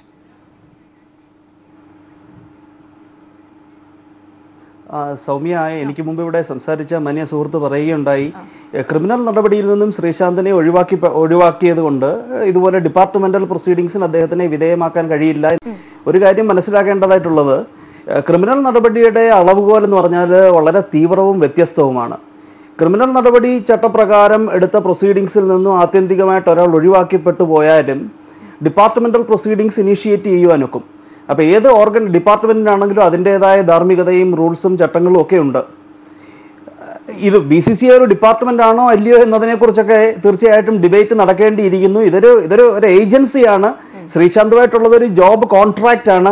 അതൊരു പ്രോപ്പർ എംപ്ലോയ്മെൻറ്റ് കൂടിയല്ല. അദ്ദേഹം ടാലൻറ്റഡ് ആയി ഇരിക്കുന്നിടത്തോളം കാലം, ലോകം അംഗീകരിക്കുന്നിടത്തോളം കാലം അദ്ദേഹത്തിന് കളിക്കാം. അതല്ലാതെ ഒരു ജോബോ അങ്ങനെ ഒരു എംപ്ലോയ്മെൻ്റ് ആയിട്ട് കാണാൻ കഴിയില്ല. എന്നിരുന്നാൽ തന്നെയും യാഡ് സ്റ്റിക്ക്, അതിൻ്റെ അളവുകോല് വ്യത്യസ്തമാണെന്ന് നാം മനസ്സിലാക്കേണ്ടതായിട്ടുണ്ട്. പിന്നെ സൗമ്യ ചോദിച്ച ചോദ്യത്തിലേക്ക് വരികയാണെങ്കിൽ, ഞാൻ BCCIയുടെ ഒരു ഡിഫൻഡറെ അല്ല. BCCIക്ക് ധാർമ്മികതയുടെ അപ്പോസ്തലന്മാരായി അവർക്ക് സംസാരിക്കുവാനുള്ള യാതൊരു സ്പേസും ഇവിടെ ഇല്ല. കാരണം സുപ്രീം കോടതിയിൽ കള്ള അഫിഡവിറ്റ് ഫയൽ ചെയ്തിട്ട് അവസാനം അവിടെ മാപ്പപേക്ഷ നടത്തിയിട്ട് അവിടുന്ന് ഇറങ്ങിപ്പോരേണ്ടി വന്ന അനുരാഗ് താക്കൂർ ഒക്കെ നമ്മുടെ മുമ്പിൽ ഇപ്പോൾ നിൽക്കുന്നുണ്ട്. അപ്പോൾ അങ്ങനെ വരുന്ന ഒരു അവസരത്തിൽ ധാർമ്മികതയെക്കുറിച്ചൊന്നും കൂടുതൽ പറയാൻ BCCIക്ക് കഴിയില്ല. ഓഫ് കോഴ്സ് ഓർഗനൈസേഷനിലായി അങ്ങനെ അവരൊരു നിലപാടെടുത്തതിനെ നമുക്ക് തള്ളിപ്പറയാൻ കഴിയില്ല. പക്ഷേ ഈ ലൈഫ് ടൈം ബാൻ എന്നൊക്കെ പറയുന്നത് വളരെ സിവിയർ ആയിട്ടുള്ള ഒരു ശിക്ഷയാണ്. അതൊക്കെ അങ്ങനെയൊക്കെയുള്ളത് ഇമ്പോസ് ചെയ്യുന്നതിന് മുമ്പേ ആ ചെറുപ്പക്കാരൻ്റെ ഭാവിയും പ്രത്യേകിച്ചും വളരെ യങ് ആയിട്ടുള്ള ഏജും ഒക്കെ കണക്കിലെടുത്ത് ഒരു ലീനിയൻ്റ് ആയിട്ടുള്ള ഒരു നടപടി തീർച്ചയായിട്ടും BCCIക്ക് കഴിയുമായിരുന്നു. പിന്നെ കോടതിക്ക് BCCI അവിടെ നടത്തിയിട്ടുള്ള, കോടതിയുടെ മുമ്പിൽ കാണിച്ചിട്ടുള്ള അഭ്യാസങ്ങൾക്കെതിരെ എന്തുകൊണ്ട് കോടതി പ്രതികരിച്ചില്ല, എന്തുകൊണ്ട് പിടിച്ച് ജയിലിലാക്കിയില്ല എന്നൊക്കെ ചോദിച്ചു കഴിഞ്ഞാൽ ഞാനതിനെ കാണുന്നത് കോടതി വളരെ പാകതയോടുകൂടി, വളരെ പേഷ്യൻസോടുകൂടി ഈ ഓർഗനൈസേഷൻ്റെ അവർ പ്രൊഫഷണലായിട്ട് അവർ കൊണ്ടുവന്ന സക്സസിനെയൊക്കെ അക്നോളജ് ചെയ്തുകൊണ്ട് തന്നെ ഒരു സഡൻ ജോൾട്ടായിട്ട് എല്ലാത്തിനെയും പിടിച്ച് അകത്തിട്ടുണ്ട്. ആ രീതിയിലൊരു ഡ്രാസ്റ്റിക് ആയിട്ടുള്ള ഒരു സ്റ്റെപ്പ് വേണ്ട എന്നുള്ളത് കൊണ്ട് തന്നെയാണ് കോടതി അങ്ങനെയുള്ള ശക്തമായ നടപടികളിലേക്കും കണ്ടംപ്റ്റ് പ്രൊസീഡിങ്ങിലേക്കും എളുപ്പം പോകാതിരുന്നത്. നാം കാണേണ്ടതായിട്ടുള്ളത് അനുരാഗ് താക്കൂറിന് അവസാനം മാപ്പപേക്ഷ നടത്തി അവിടെ നൂരേണ്ടി വന്നു എന്നുള്ളതാണ്. അപ്പോൾ തീർച്ചയായിട്ടും ഇവിടുത്തെ നിയമ സംവിധാനത്തിന് ഇങ്ങനെയുള്ള എലമെൻസിനെ നിലയ്ക്ക് നിർത്തുവാനുള്ള അതിനുള്ള അധികാരമുണ്ട്, അതിനുള്ള പവറുണ്ട്. പിന്നെ ഒരു കാര്യം മനസ്സിലാക്കേണ്ടത്, ഈ IPL പോലെയുള്ള ഗെയിംസിൻ്റെ നടത്തിപ്പിൽ ഇങ്ങനെയുള്ള പ്രശ്നങ്ങൾ വരുന്നുണ്ടെങ്കിൽ ഈ ഒരു കൊമേഴ്ഷ്യലൈസേഷൻ ഓഫ് ക്രിക്കറ്റ് അത് ഇൻവൈറ്റ് ചെയ്തു, അത് എംബ്രേസ് ചെയ്തു, അതിനെ പ്രൊപ്പഗേറ്റ് ചെയ്തതും BCCI തന്നെയാണ്. അപ്പോൾ അതിൻ്റെ ഡെറിവേറ്റീവായിട്ട് വരുന്ന ഈ ഈവിൾസിനെ ഒക്കെ തന്നെ അതിൻ്റേതായ ഒരു രീതിയിൽ മാനേജ് ചെയ്യാൻ, അതിൻ്റെ ഡിസ്ട്രക്റ്റീവ് സൈഡ് മാത്രം സ്ട്രെസ് ചെയ്തുകൊണ്ടല്ലാതെ കുറച്ചൊക്കെ ലീനിയൻസിയും കുറച്ചൊക്കെ ഒരു മാനേജ്മെൻറ്റ് സ്കില്ലും ഒക്കെ കാണിച്ച് ആരെങ്കിലുമൊക്കെ എന്തെങ്കിലുമൊക്കെ ഇങ്ങനെയുള്ള അബദ്ധങ്ങൾ കാണിച്ചിട്ടുണ്ടെങ്കിൽ വളരെ ക്രൂരമായിട്ടുള്ള ലൈഫ് ടൈം ബാൻ പോലെയുള്ള പണിഷ്മെൻറ്റ് ഇമ്പോസ് ചെയ്യുന്നതിന് പകരം അവരുടെ ഭാഗത്തു നിന്നുള്ള ഈ ഒരു അവസ്ഥയിലേക്ക് വഴിതെളിച്ചതിൽ അവരുടെ ഭാഗത്തു നിന്നുണ്ടായിട്ടുള്ള നടപടികളുമൊക്കെ അക്നോളജ് ചെയ്തുകൊണ്ട് ഒരു ചെറുപ്പക്കാരൻ്റെ ഭാവി പൂർണ്ണമായിട്ടും നശിപ്പിക്കാതെയുള്ള ഒരു നിലപാട് എടുക്കാമായിരുന്നു. അപ്പോൾ അത് ഒരുപക്ഷെ ഇനിയിപ്പം മേൽക്കോടതികളിലേക്ക് ഇത് പോവുകയാണെങ്കിലും, ഇപ്പോൾ റിട്ട് അപ്പീൽ പോകാം, സുപ്രീം കോടതിയിലേക്ക് പോകാം, ആ സമയത്തൊക്കെ തീർച്ചയായിട്ടും ഈ വശങ്ങളൊക്കെ വീണ്ടും ഗാഢമായി BCCI പോകുന്നുണ്ടെങ്കിൽ അതൊക്കെ പരിശോധിക്കപ്പെടുന്നുണ്ടാവും. ഒരു കാര്യം നാം മനസ്സിലാക്കേണ്ടത് സൗമ്യ, ജീവപര്യന്തം തടവിന് ശിക്ഷിച്ച ഒരാൾക്ക് പോലും ജീവിതകാലം മുഴുവൻ പ്രായോഗികമായി ജയിലിൽ കിടക്കേണ്ടി വരുന്നില്ല. അപ്പോഴാണ് ഒരു കലാകാരൻ്റെ ദുരവസ്ഥ. എത്രയൊക്കെ തെറ്റ് കാണിച്ചെന്ന് പറഞ്ഞാൽ ഒരു മാനുഷികമായി കൗണ്ടി ക്രിക്കറ്റ് കളിക്കുവാൻ പോലും അയാളെ പോകാൻ അനുവദിക്കില്ല, രാജ്യത്തിന് പുറത്തു പോയി ക്രിക്കറ്റ് കളിക്കാൻ അനുവദിക്കില്ല എന്ന് പറയുന്ന അത്ര ശക്തമായിട്ടുള്ളൊരു നിലപാട് ഈ അവസാന നിമിഷങ്ങളിലൊന്നും BCCI കൈക്കൊള്ളേണ്ടിയിരുന്നില്ല. അത് തീർച്ചയായിട്ടും ക്രൂരമായി പോയി. അതിൻ്റെ ഒരു അക്നോളജ്മെൻ്റാണ് ബഹുമാനപ്പെട്ട കേരള ഹൈക്കോടതിയുടെ വിധിന്യായം എന്നാണ് ഞാൻ വിശ്വസിക്കുന്നത്. ദേവദാസ്, അവിടെയാണ്, അതായത് അച്ചടക്ക നടപടിയിൽ ഇടപെടാൻ കഴിയില്ല, ഇതിൽ സിവിൽ സ്വഭാവമുള്ള കേസ് ഉണ്ടെന്ന് BCCI ചൂണ്ടിക്കാട്ടുന്നു. എന്നാൽ അസറുദ്ദീന്റെയും ജഡേജയുടെയും ഒക്കെ കേസുകളിൽ സംഭവിച്ച വിഷയം തിരിച്ചു ചൂണ്ടിക്കാട്ടുന്നു. ഇവിടെയൊക്കെയാണ് ഒരുപക്ഷെ ശ്രീശാന്ത് വിഷയം നമുക്കറിയാം. ശ്രീശാന്ത് പ്രധാന മത്സരങ്ങളിലെല്ലാം മത്സരിക്കുമ്പോൾ ഉണ്ടായിട്ടുള്ള മറ്റ് വിഷയങ്ങൾ അടക്കം ചേർത്ത് വെച്ച് ശ്രീശാന്തിന്റെ കരിയറിൽ സംഭവിച്ചിട്ടുള്ള കാര്യങ്ങൾ പരിശോധിക്കേണ്ടതാണ്. ഒരുപക്ഷെ അവസരം നൽകാതെ മാറ്റി നിർത്തപ്പെട്ടിട്ടില്ല എന്നുള്ളത് മാത്രമാണ് ശ്രീശാന്തിന്റെ കാര്യത്തിൽ ഉണ്ടായിട്ടുള്ള ഒരു പോസിറ്റീവ് കാര്യം. അതിനും അപ്പുറത്തേക്ക് ഈ പറയുന്ന പൊളിച്ചെഴുത്തുകൾക്ക് ശേഷമുള്ള BCCI ആയാലും വരാനിരിക്കുന്ന BCCIയുടെ തീരുമാനങ്ങളായാലും ഒക്കെ തന്നെയും ആ വിധത്തിൽ കൂടി വേണ്ടേ നമ്മൾ പരിശോധിക്കാൻ? ശ്രീദേവദാസ്. സൗമ്യ, ഇത് നമ്മൾ ഈ പറയുന്ന ഇതല്ല, എന്താ പറയാ, എത്ര സമയമാണ് കൊടുക്കുക? 2013 മുതൽ ഇത് 4ാമത്തെ കൊല്ലായി. സുപ്രീം കോടതി ഇടപെട്ട ഒരു കേസാണ്, സുപ്രീം കോടതി വിധിച്ച ഒരു കേസാണ്, ജഡ്ജ്മെന്റ് ആണ്. ഠാക്കൂർ പറഞ്ഞു ജഡ്ജ്മെന്റ് ആണ് കൊടുത്തത്, എന്നിട്ടാണ് കമ്മിറ്റി ഓഫ് അഡ്മിനിസ്ട്രേറ്റേഴ്സ് വെച്ചത്. എന്നിട്ടും ജൂൺ 26-ന് കഴിഞ്ഞ ഒരു മാസം മുമ്പേ ശ്രീനിവാസൻ അറ്റൻഡ് ചെയ്തു ഒരു SGM. അതിനെതിരെ കോടതി അലക്ഷ്യം എന്ന് പറഞ്ഞിട്ട് കൊടുത്തതിനാണ് നോട്ടീസ് ഇപ്പം പോകുന്നത്. അപ്പോൾ എവിടെ എത്തി? അപ്പോൾ ഇതേ സുപ്രീം കോടതി കർണനെ പൂച്ച എലീനെ പിടിക്കുന്ന പോലെ പോയിട്ട് അറസ്റ്റ് ചെയ്തല്ലോ സിറ്റിംഗ് ജഡ്ജിനെ. എന്നിട്ട് അയാൾ റിട്ടയർ ചെയ്തിട്ടല്ലേ പിടിച്ചത്. പിന്നെ ജയരാജനെ പിടിച്ചല്ലോ, ശുംഭൻ എന്ന് പറഞ്ഞ് ജയിലിലിട്ടല്ലോ, അതിനെ മാപ്പ് പറയാണ്ട് കഡ്ജുവിനെതിരെ പോയല്ലോ. അപ്പോൾ ഈ ജഡ്ജ്മെന്റിനെ മാനിക്കാത്ത BCCIന്റെ തലപ്പത്തുള്ളവർ പിടിച്ച് ഉള്ളിലാക്കണ്ടേ? 10-60 കൊല്ലമായി ഇവിടെ നിൽക്കുന്നത്. അതാണ് കണ്ണൂർ ക്രിക്കറ്റ് അസോസിയേഷന്റെ സെക്രട്ടറിക്ക് 70 വയസ്സായി, എന്നിട്ടും പറയുന്നത് ഞങ്ങൾ പഴയ ബൈലോ പ്രകാരം. TC മാത്യുവിന്റെ റൈറ്റ് ഹാൻഡ് മാനാ കണ്ണൂർ ക്രിക്കറ്റ് അസോസിയേഷൻ സെക്രട്ടറി. അതിലാണ് ജിജു ജനാർദ്ദനൻ കളിക്കുന്നത്. പിന്നെ ഒന്നും കൂടി ഞാൻ പറയാം, അസറുദ്ദീനും ജഡേജയും എല്ലാം ടെസ്റ്റാണ് വാതുവെച്ചത്. ഒരു രാജ്യത്തിന് വാതുവെച്ചവരാണ് അവർ. എന്നിട്ട് അവരുടെ ബാന് നീക്കി കൊടുക്കാൻ ആന്ധ്രയിലെ ഹൈക്കോടതിയിലാണ് പോയിട്ട് ബാന് നീക്കി കൊടുത്ത് 500ാമത്തെ ഞങ്ങളുടെ ടെസ്റ്റ് മത്സരത്തിന് രാജീവ് ശുക്ലയെ ക്ഷണിച്ചു കൊണ്ടുപോയത്. ഗുണ്ടപ്പ വിശ്വനാഥിനെ ഒന്നും ക്ഷണിക്കാണ്ട് അസറുദ്ദീനെ ക്ഷണിച്ചു കൊണ്ടുപോയ അവരാണ്. T20 എന്ന് പറഞ്ഞാൽ ഇന്റർനാഷണൽ മാച്ച് അല്ല, ആഭ്യന്തര ലീഗാണ് ഞങ്ങളുടെ. അതിലെ വാതുവെപ്പിനാണ് ആജീവനാനന്ദ ബാന്.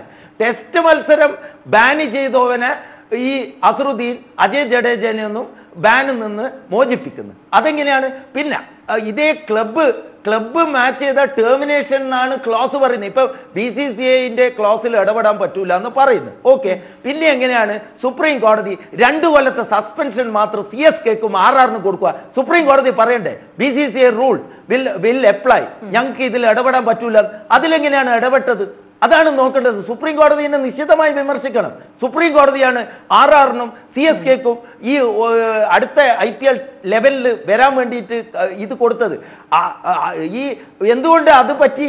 എന്തുകൊണ്ടെന്ന് പറഞ്ഞാൽ 11.3C ക്ലോസ്, IPL ക്ലോസ്, അത് പ്രകാരം ടെർമിനേഷനാണ് മെയ്യപ്പൻ ചെയ്തത്. മെയ്യപ്പൻ എന്തെന്നാ ഒരു ഇതുമില്ല. ബിനാമിയേനു ശ്രീനിവാസന്റെ രാജ്കുന്ദ്ര ബിനാമി ഓൻ ഡൽഹി പോലീസ് സ്റ്റേഷനിൽ പോയി പറഞ്ഞു ഞാൻ 1 കോടിക്ക് വാത് വെച്ച്. എന്നിട്ട് ഒരു കേസ് എടുത്ത ഈ നീരജ് കുമാർ ഈ ശ്രീശാന്തിനെയും ജിജു ജന പിടിച്ചിട്ട് മറ്റേ 3 കളിക്കാരെയും പിടിച്ചിട്ട് ടെററിസ്റ്റിനെ പോലെ റോട്ടുമിലെ കൊണ്ടുപോയി സൗമ്യ.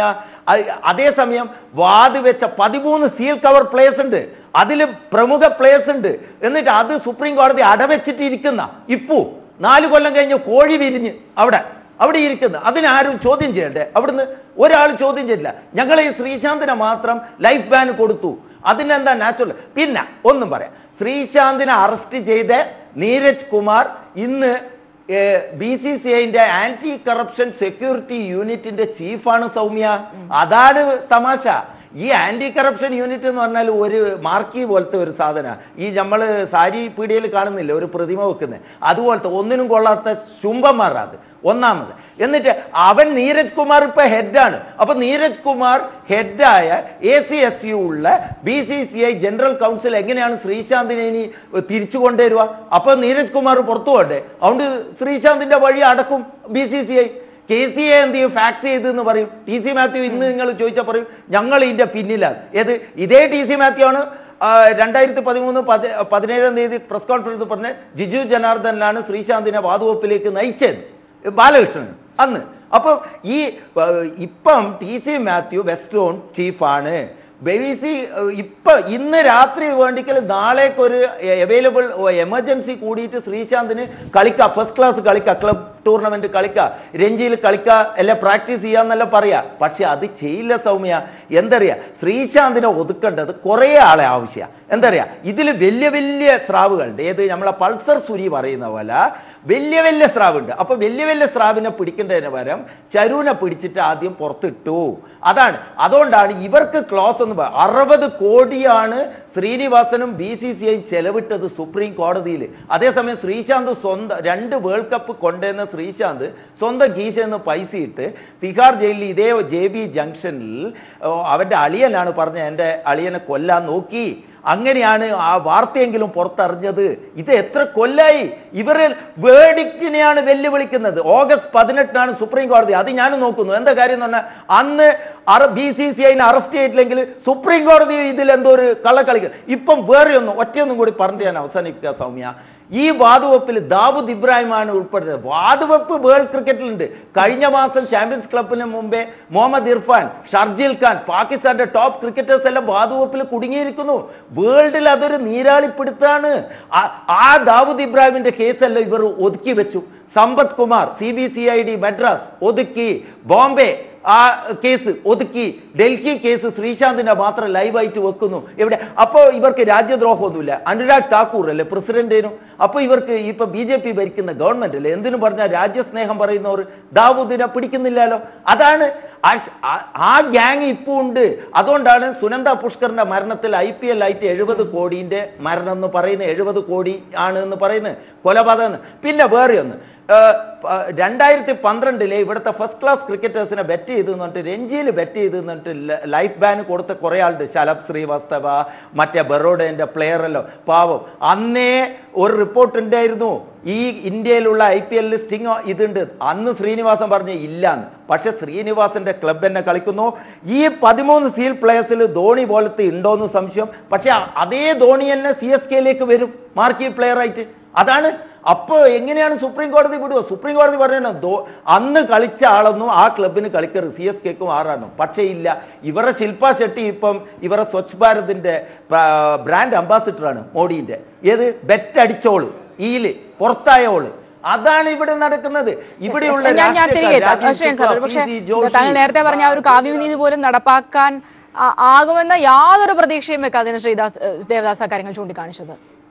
അത് അദ്ദേഹത്തിന് BCCIയുടെയും കേരള ക്രിക്കറ്റ് അസോസിയേഷനെ ഭാരവാഹികളെയൊക്കെ അത്ര അടുത്തറിയാവുന്നതുകൊണ്ടാണ് അദ്ദേഹം അങ്ങനെ പറയുന്നത്. കാരണം അവരോട് ഒരുപാട് അടുത്തറിയാവുമ്പോൾ നമുക്കറിയാം ഒരാളെ വളർത്തിക്കൊണ്ടുവരാൻ വളരെ പ്രയാസമാണ്. അവസരങ്ങൾ സൃഷ്ടിച്ചു കൊടുക്കണം, അവരെ കളിപ്പിക്കണം, അവരെ പ്രോത്സാഹിപ്പിക്കണം, അവർക്ക് വേണ്ടി പലയിടത്തും ശുപാർശ ചെയ്യേണ്ടി വരും. ഒരാൾ ഒതുക്കാൻ ഇതിൻ്റെ ആവശ്യമൊന്നുമില്ല. ഒതുക്കാൻ വളരെ എളുപ്പമാണ്. എന്തെങ്കിലും ഒരു ചെറിയ ആരോപണം ഉയർന്നു വന്നു കഴിഞ്ഞാൽ അപ്പോഴേ അതിൻ്റെ പേരിൽ ഡിസ്പോസ് ചെയ്ത് കളഞ്ഞാൽ മതി. അപ്പോൾ അതിനകത്ത് പറഞ്ഞത് എനിക്ക് ചൂണ്ടിക്കാണിക്കാനുള്ള കാര്യം, കേരള ക്രിക്കറ്റ് അസോസിയേഷൻ ഏകദേശം ഒരു ശ്രീശാന്തിനെ തുടക്കത്തിൽ പിടിച്ച ഒരു സമയത്ത് 2013 ആ സമയത്ത് ശ്രീശാന്തിനെതിരെ ഒരു നിലപാടാണ്. അതായത് ഇങ്ങനെ ഒരു കുറ്റകൃത്യം അദ്ദേഹം ചെയ്തിട്ടുണ്ട് എങ്കിൽ ഞങ്ങൾ അദ്ദേഹത്തെ പുറത്താക്കും എന്നുള്ള രീതിയിലൊക്കെയുള്ള ഒരിതാണ്. കാരണം അന്ന് ആരും ഒന്നും അറിയുന്നില്ല. കാരണം ഒരു അർദ്ധരാത്രി മുംബൈയിൽ വന്ന് ഡൽഹി പോലീസ് അറസ്റ്റ് ചെയ്തുകൊണ്ട് പോവുകയാണ്. ഈ പറയുന്ന നീരജ് എന്ന് നമ്മൾ നേരത്തെ ചൂണ്ടിക്കാട്ടിയ police commissioner, Delhi police commissioner വിരമിക്കുന്നതിന് 1 മാസം മുമ്പ് അദ്ദേഹത്തിൻ്റെ കഴിവ് തെളിയിക്കാനും അദ്ദേഹത്തിൻ്റെ തൊപ്പിയിൽ ഒരു തൂവൽ കൂടെ വെക്കാനും വേണ്ടിയിട്ടുള്ള ഒരു ശ്രമത്തിൻ്റെ ഭാഗമായിട്ടാണ് ഇന്ത്യയിലെ ഏറ്റവും വലിയ ബെറ്റിംഗ് റാക്കറ്റിനെ പിടികൂടി എന്നുള്ള ഒരു രീതിയിലേക്ക് ഒരു കേസ് ഫ്രെയിം ചെയ്ത് പെട്ടെന്ന് പാതിരാത്രി വന്ന് അറസ്റ്റ് ചെയ്തുകൊണ്ട് പോകുന്നത്. അതൊരു പാതിരാ കൊലപാതകമായിരുന്നു. ആ കൊലപാതകം കഴിഞ്ഞപ്പോഴത്തേക്ക് ആദ്യം അതിൻ്റെ ഞെട്ടലിൽ കേരള ക്രിക്കറ്റ് അസോസിയേഷൻ പറഞ്ഞു ഞങ്ങൾ ശ്രീശാന്തിന് ഉണ്ടോ ഇല്ലെന്നൊക്കെ അന്വേഷിക്കും, അത് എന്താണെന്ന് അറിയത്തില്ല എന്നൊക്കെ പറഞ്ഞെങ്കിലും പിന്നീട് ശ്രീശാന്ത് കോടതിയിൽ പോവുകയും ഒക്കെ ചെയ്യുന്ന സമയത്ത് ശ്രീശാന്തിന് കേരള ക്രിക്കറ്റ് അസോസിയേഷൻ്റെ പരോക്ഷമായ അതായത് പൊതുവേദിയിലെങ്കിലുമുള്ള പത്രമാധ്യമങ്ങളിൽ കൂടിയുള്ള പിന്തുണയെങ്കിലും ഉണ്ടായിരുന്നു. കാരണം അവരൊരിക്കലും പിന്നീട് ശ്രീശാന്തിനെ കുറ്റപ്പെടുത്തി പറഞ്ഞിട്ടില്ല. എൻ്റെ ഒരു അനുഭവത്തിൽ അവർ പിന്നീട് പരസ്യമായിട്ട് കുറ്റപ്പെടുത്തിയിട്ടില്ല. പത്രമാധ്യമങ്ങളിൽ അവർ പറഞ്ഞ് ശ്രീശാന്തിന്റെ കേസിന് പോകാൻ പിന്തുണ കൊടുക്കും എന്നുള്ളതൊക്കെയാണ്. പക്ഷേ പക്ഷേ ഈ പറയുന്ന പോലെ നമുക്കറിയാം TC മാത്യു ഒക്കെ എത്രത്തോളം ഹോൾഡും ഒക്കെ ഉള്ളൊരു വ്യക്തിയാണെന്നറിയാം. പക്ഷെ അവർ എന്ത് ചെയ്തു? ശ്രീശാന്തിന്റെ പോയി തിരിച്ചു കൊണ്ടുവന്ന് ക്രിക്കറ്റ് കളിപ്പിച്ചിട്ട് TC മാത്യുവിന് പ്രത്യേകിച്ച് നേട്ടങ്ങളൊന്നുമില്ല. ശ്രീശാന്തിനെ സംബന്ധിച്ചിടത്തോളം ശ്രീശാന്തിൻ്റെ കാര്യം ശ്രീശാന്തിൻ്റേത് മാത്രമായി മാറുന്നൊരവസ്ഥയാണ് കഴിഞ്ഞ 4 കൊല്ലം ഉണ്ടായിരുന്നത്. അവസാനമാണ് അദ്ദേഹത്തെ ഡൽഹി കോടതി വെറുതെ വിട്ടപ്പോൾ മാത്രമാണ് കുറച്ചുപേരെങ്കിലും വിശ്വസിക്കാൻ തയ്യാറായത്. ഇല്ല, ഇദ്ദേഹം അങ്ങനെ ഒത്തു കളിച്ചിട്ടില്ല എന്ന് വിശ്വസിക്കാൻ കുറേ ആരാധകരെങ്കിലും തയ്യാറായത്. അതിന് മുമ്പ് വരെയും ഒരു പ്രശ്നം വരുമ്പോൾ സ്വാഭാവികമായിട്ടും ജനങ്ങളുടെ മനസ്സ് അങ്ങനെയാണല്ലോ. കുറ്റക്കാരനെന്ന് പോലീസ് പറഞ്ഞു കഴിഞ്ഞാൽ പിന്നീട് കുറ്റക്കാരൻ എന്നുള്ള രീതി വിശ്വസിപ്പിക്കുന്ന കഥകളെല്ലാം പുറകെ വരും. പിന്നീടാണ് കുറ്റക്കാരനല്ല എന്ന് തെളിയുന്നത്. അപ്പോൾ പിന്നെ കുറ്റക്കാരനല്ല എന്ന് തെളിയിക്കുന്ന കുറേ കഥകൾ വരും. അത് ഈ ഒരു സമൂഹത്തിൻ്റെ ഒരു രീതിയായിട്ട് അങ്ങ് മാറുകയാണ്. ഇപ്പോൾ ശ്രീശാന്തിനെ TC മാത്യു എന്തുകൊണ്ട് രക്ഷിക്കാൻ ഇടപെടുന്നില്ല എന്ന് വെച്ചാൽ TC മാത്യുവിന് പ്രധാനം ശ്രീശാന്ത് അല്ല, BCCIയുടെ വൈസ് പ്രസിഡന്റ് സ്ഥാനമാണ്. അത് ഏറെക്കുറെ BCCIയിലെ സ്ഥാനം പോകുമെന്ന് പേടിച്ചിരുന്നപ്പോഴത്തേക്കാണ് വൈസ് പ്രസിഡന്റായിട്ട് ഒരുവിധം കഷ്ടിച്ച കസേര കിട്ടിയത്. ആ കസേരയിൽ നിന്നും ശ്രീശാന്തിൻ്റെ പേരിൽ മാറിക്കൊടുക്കാൻ അല്ലെങ്കിൽ ശ്രീശാന്തിനെ തിരിച്ചു കൊണ്ടുവന്ന് കളിക്കളത്തിൽ ഇറക്കാൻ വേണ്ടി ധീരമായൊരു ചുവട് വെച്ചിട്ട് ആ കസേര നഷ്ടപ്പെടാൻ BCCIയുടെ വൈസ് പ്രസിഡന്റ് സ്ഥാനം നഷ്ടപ്പെടാൻ അല്ലെങ്കിൽ ഭാവിയിൽ BCCIയിലേക്കുള്ള എന്തെങ്കിലും ഒരു പടിവാതിൽ നഷ്ടപ്പെടുത്താൻ TC മാത്യുവിനെ പോലുള്ള ഒരാൾ ഒരിക്കലും തയ്യാറാകുമെന്ന് ഞാൻ വിശ്വസിക്കുന്നില്ല. ശ്രീശാന്തിനെ രക്ഷിക്കേണ്ടത് ശ്രീശാന്തിൻ്റെ മാത്രം ചുമതലയായി മാറുന്ന ഒരു കാഴ്ചയാണ് നമ്മൾ കഴിഞ്ഞ 4 കൊല്ലവും കണ്ടത്. അതിനകത്ത് ശ്രീശാന്ത് വിജയിച്ചിരിക്കുന്നു. ശരിക്കും ഞാൻ പറയാൻ വന്നിരുന്നൊരു കാര്യമുണ്ട്.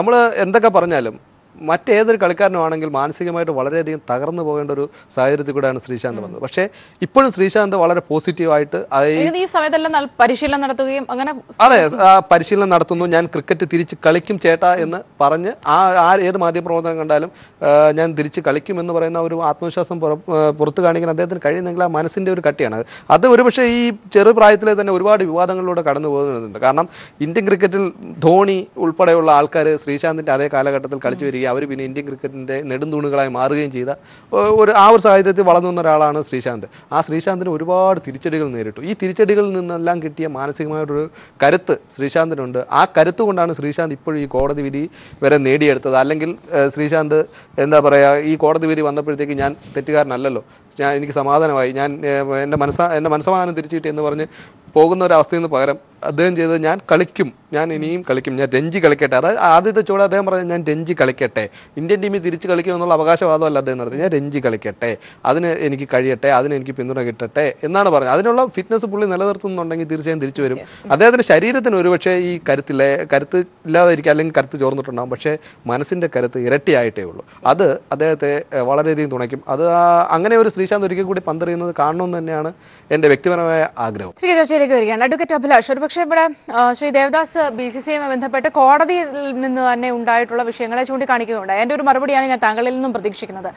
ഇത്തരത്തിൽ മറ്റ് വിഷയങ്ങളിൽ വളരെ സ്റ്റേണായി കോടതി അലക്ഷ്യമുള്ള വിഷയങ്ങൾ ആ വിധത്തിൽ കൈകാര്യം ചെയ്യപ്പെടുമ്പോൾ ഇത്തരം കാര്യങ്ങൾ പ്രത്യേകിച്ച് BCCI താങ്കൾ നേരത്തെ BCCIയുടെ ഇങ്ങനെ ഒരു തീരുമാനം എടുക്കാനുള്ള അവകാശത്തെ പോലും അതിൻ്റെ സംശയത്തിൻ്റെ നിഴലിലൊക്കെ നിർത്തിയാണ് സംസാരിച്ചത്. അതിൻ്റെ ഒരു പശ്ചാത്തലത്തിൽ പോലും എന്തുകൊണ്ട് ആ വിധത്തിലുള്ള ഇടപെടലുകൾ കോടതിയിൽ നിന്നും ഉണ്ടാകുന്നില്ല? ശ്രീ അഭിലാഷ്. സൗമ്യ, ദേവദാസിൻ്റെ ധാർമ്മിക രോഷവും അതിൻ്റെ പിന്നിലുള്ള ശരിയായിട്ടുള്ള ചോദനകളെയും എല്ലാം അംഗീകരിക്കുമ്പോൾ തന്നെ ഒരു കാര്യം എൻ്റെ ഒരു കാഴ്ചപ്പാടിൽ ഞാൻ വ്യക്തമാക്കാൻ ആഗ്രഹിക്കുന്നു. ഈ സ്പോർട്സ് എന്ന് പറയുന്നത് ശരിക്കൊരു സ്റ്റേറ്റ് സബ്ജക്റ്റാണ്. ഇന്ത്യയിലെ സ്പോർട്ടിംഗ് എന്ന് പറഞ്ഞാൽ ഒരു 100% സ്റ്റേറ്റ് റെഗുലേറ്റഡ് ആയിരുന്നില്ല. അപ്പോൾ BCCI എന്ന് വെച്ചാൽ ഏറ്റവും സക്സസ്ഫുള്ളായി ഗെയിമിനെ ഓർഗനൈസ് ചെയ്യുകയും അതിനെ ഒരു വലിയ എൻ്റർപ്രൈസ് ആക്കി മാറ്റുകയും ചെയ്യുന്നതിൽ അത് സക്സസ്ഫുൾ ആയിട്ടുള്ള ഒരു ഓർഗനൈസേഷനായിട്ട് ലോകം അംഗീകരിച്ചിരിക്കുന്നു. താങ്കൾ ഇന്റർപ്രറ്റ് ചെയ്തെന്തോ പറയാൻ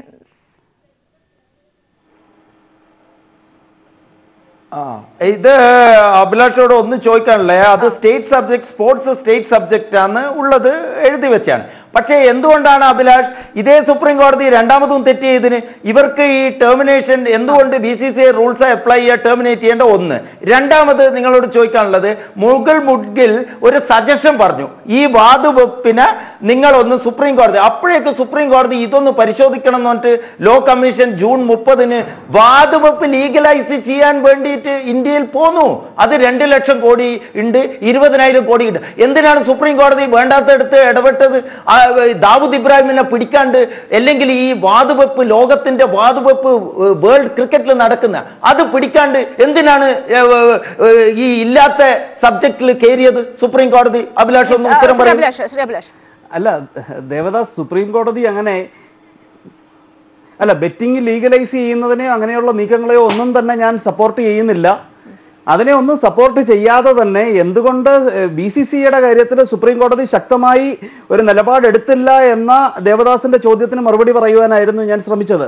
ബെറ്റിംഗ് ലീഗലൈസ് ചെയ്യുന്നത് ഒരിക്കലും ശരിയല്ല എന്നുള്ള ഒരു അഭിപ്രായക്കാരനാണ് ഞാൻ. കോടതി ഇതിനകത്ത് ഇടപെടാൻ അത്രയും ഒരു ശക്തമായ ഒരു നിലപാടെടുക്കാഞ്ഞത്, സ്പോർട്ടിംഗ് എന്ന് പറഞ്ഞാൽ എസെൻഷ്യലി ഒരു നോൺ സ്റ്റേറ്റ് ആക്ടിവിറ്റിയാണ്. അപ്പോൾ അതിനകത്ത് അതൊരു പ്രൈവറ്റ് എൻ്റർപ്രൈസ് ആയിട്ടാണ് ക്രിക്കറ്റിംഗ് പൊതുവെ കണ്ടുവന്നിരുന്നത്. ഒരു പരിധിവരെ നാം BCCI അതിൽ വിജയിച്ചു എന്ന് പറയാതിരിക്കുവാനും കഴിയില്ല. അങ്ങനെ ഇരിക്കുന്ന ഒരവസരത്തിൽ അങ്ങനെയുള്ള ശക്തമായിട്ടുള്ള കണ്ടംപ്റ്റ് ഓഫ് കോർട്ട് നടപടികളുമായിട്ട് മുൻപോട്ട് പോകുമ്പോൾ ഒരു ഫെഡറൽ വ്യവസ്ഥയിൽ ഇതുപോലെയുള്ള സ്റ്റേറ്റ് ക്രിക്കറ്റ് അസോസിയേഷൻ, BCCI ഇങ്ങനെയുള്ള പല ഓർഗനൈസേഷനുകൾ കോടതിയുടെ നടപടിയുമായി ബന്ധപ്പെട്ട് കോടതിയുടെ തീരുമാനം അവരെ ഡയറക്റ്റായി ഇമ്പാക്റ്റ് ചെയ്യും എന്നുള്ളതിനാൽ കഴിയുന്നത് ഒരു അമിക്കബിളായിട്ട് ഇതിൻ്റെ ഒരു സെറ്റിൽമെൻറ്റ്, ഇതിൻ്റെ ഒരു സൊല്യൂഷൻ കാണാൻ കോടതി ശ്രമിച്ചതാണ്. ജസ്റ്റിസ് കർണൻ്റെ കാര്യത്തിലാണെങ്കിൽ അദ്ദേഹം ജുഡീഷ്യറിയുടെ തന്നെ ഭാഗമായിരുന്നു. അപ്പോൾ അതുപോലെ സ്റ്റേറ്റിൻ്റെ ഭാഗമായി പ്രവർത്തിക്കുന്ന ഒരാൾ കോടതിയുടെ ഉത്തരവ് ലംഘിച്ചു കഴിഞ്ഞാൽ ഒരു പക്ഷേ കോടതി അതിനെ കുറച്ചുകൂടെ തീവ്രമായി, കുറച്ചുകൂടെ ഗൗരവമായി അതിനെ കണ്ടേക്കാം. ഇത് സ്പോർട്സ് ആയതുകൊണ്ട് മാത്രം കമ്പയർ ചെയ്യാനാകില്ല കോടതി നിലപാടെടുത്തപ്പോൾ എന്നാണ് അഭിലാഷ് പറയുന്നത്. സൗമ്യ, ഇതെല്ലാം പോയി. താക്കൂറും ഖലീഫുള്ളിയും അത് ബ്യൂട്ടിഫുൾ ആയിട്ട് പറഞ്ഞു. ഓട്ടോണോമി ഇതല്ല, ഇത് രാജ്യത്തിന് തന്നെ അപകടകരമാണെന്ന് പറഞ്ഞിട്ടാണ് ഖലീഫുള്ളിയും താക്കൂറും ജൂലൈ 18, 2016 വിധി പുറപ്പെടുവിച്ചത്. എന്നിട്ട് റിഫോർമേഷൻ 6 മാസം സമയം കൊടുത്ത് ജാനുവരി 2, 2017 താക്കൂർ വിരമിക്കുന്നതിന്റെ തലേന്ന് വിധിച്ചു judgment. Law of the land എന്തെന്നാണ് Abhilash? Law of the land supreme കോടതി വിധി വന്നാൽ പിന്നെ അതിന്റെ അപ്പുറം ഒരു സമയമുണ്ടോ? അങ്ങനെയാണ് ശ്രീനിവാസൻ കഴിഞ്ഞ മാസം SGM കൂടിയത് വിധി വന്ന ശേഷം. അഭിലാഷ് ഒന്ന് പറയൂ, അതിന് പറയൂ. ജഡ്ജ്മെന്റ് വന്നിട്ട് എങ്ങനെയാണ് ടൈം? ഞാൻ കുറച്ചും കൂടി സമയം എന്ന് പറഞ്ഞിട്ട് ഏതെങ്കിലും ഒരു വിധിയിൽ അഭിലാഷ് ഒന്ന് പറയൂ, ജഡ്ജ് ചെയ്ത ജഡ്ജ്മെന്റ് കഴിഞ്ഞിട്ട് ഒന്ന് പറയൂ. അല്ല ദേവദാസ്, ഞാൻ പറഞ്ഞല്ലോ ഇതിനകത്തിപ്പോ സുപ്രീം കോടതി സ്റ്റേണായിട്ട് അതിനെ കൈകാര്യം ചെയ്തില്ല എന്നത് ഞാൻ അക്നോളജ് ചെയ്യുന്നുണ്ട്. ജസ്റ്റിസ് താക്കൂർ വളരെ ശക്തമായിട്ട് തന്നെയായിരുന്നു നടപടിയെടുത്തത്. അദ്ദേഹം കാണിച്ച ഒരു സ്റ്റേൺനെസ് പിന്നീട് വന്നവർ കാണിക്കാതിരുന്നതിൻ്റെ പുറകിലത്തെ കാരണമാണ് ഞാൻ ചൂണ്ടിക്കാട്ടാൻ ശ്രമിച്ചത്. അപ്പോൾ ഓരോ ജഡ്ജിമാർക്കും അവരവരുടേതായ സോഷ്യോ പൊളിറ്റിക്കൽ വിഷൻ ഉണ്ടാകും. ചില ആൾക്കാർ കാര്യങ്ങൾ കുറച്ചുകൂടെ അമിക്കബിളായിട്ട്, ഇത് സ്പോർട്ടിംഗ് ആണ്, ഇത് ക്രിക്കറ്റാണ്, കൊമേഴ്ഷ്യലായിട്ടൂടെ സക്സസ്ഫുൾ ആയിരുന്നു, ലോകവേദിയിൽ ഇന്ത്യയുടെ പ്രസൻസ് അറിയിക്കാൻ അല്ലെങ്കിൽ അറിയിപ്പിക്കാൻ BCCIക്ക് കഴിഞ്ഞിട്ടുണ്ട്. പിന്നെ ഇവിടുത്തെ ഫെഡറൽ സംവിധാനത്തിലാണ്, അതേ രീതിയിലാണ് സ്റ്റേറ്റ് ക്രിക്കറ്റ് അസോസിയേഷൻസും BCCI എല്ലാം ഓർഗനൈസ് ചെയ്യപ്പെട്ടിട്ടുള്ളത്. അപ്പോൾ അങ്ങനെയുള്ള വശങ്ങളെല്ലാം പരിഗണിച്ചപ്പോൾ പിന്നീട് ഈ കേസ് കൈകാര്യം ചെയ്ത ന്യായാധിപന്മാർ ഒരുപക്ഷെ ഒരു ചെറിയ ലീനിയൻസി കാണിച്ചിട്ടുണ്ടാകും. പക്ഷെ അനുരാഗ് ഠാക്കൂറിന് അവസാനം മാപ്പപേക്ഷിച്ചിട്ടാണ് പുറത്തു പോകാൻ കഴിഞ്ഞത്. അതും നാം മനസ്സിലാക്കേണ്ടതായിട്ടുണ്ട്. സൗമ്യ, അതല്ല എന്തരേ അഭിലാഷ്, നിങ്ങൾ ഓട്ടോണോമി ക്ലോസ് പറയുന്ന ഓട്ടോണോമി ക്ലോസിൽ ഗവൺമെന്റ് ഇടപെട്ടാൽ ICCക്ക് സസ്പെൻഡ് ചെയ്യാം, BCCIയെ, IOCക്ക് സസ്പെൻഡ് ചെയ്യാം, അത്ലറ്റിക് ഫെഡറേഷനെ.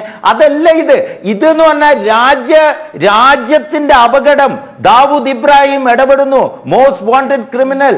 രാജ്യത്തിന്റെ ബോംബ് സ്ഫോടനം നടത്തിയാൽ അയാള് ഇപ്പം മയക്കമരുന്നിന് പകരം വാത് വെച്ചിട്ട് ആ ഫിനാൻസ് എടുത്തിട്ട് ടെറർ ഫിനാൻസ് തിരിച്ചു ചെയ്യുന്നു.